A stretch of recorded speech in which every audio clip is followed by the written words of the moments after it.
Hey guys, in this video I'm going to show you how to change TikTok region without VPN, right? So let's go to the TikTok mobile application and make sure that you're using the latest version of TikTok, okay? And after that you have to go to the profile which is on bottom right side corner, and here you have to click on the three lines. After that, setting and privacy, and here you have to select language. So here you can see there is an option of language in the content and display section, and just click on the language, and here you can also click on this app language, and you can select the your preferred language, right?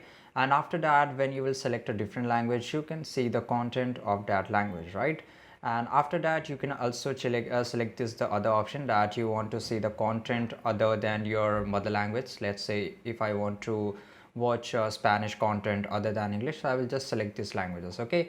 If I want to see a French content, then I can select this, and after that there is a lot of language and you have to click on done, right? So in this way, this is very easy way where you can watch a content of different region without using a VPN, and this is very easy, guys. So I hope you enjoyed this video. Make sure to like this video right now, subscribe our channel, and see you in the next video. Till the time, take care, goodbye.